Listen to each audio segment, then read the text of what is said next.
Ham. Kita mo na? Oo, kana.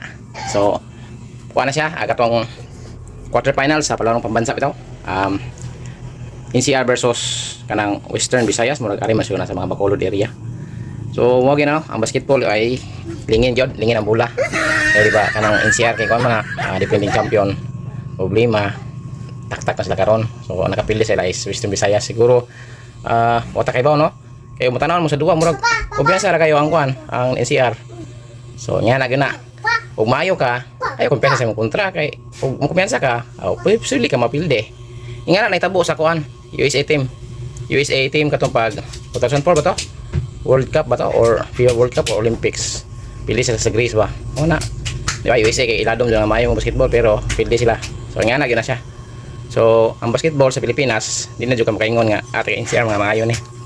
Kini mga probinsya nga dukmot ni. Kay karon na lingin ang bola. Basketball na ni. Okay.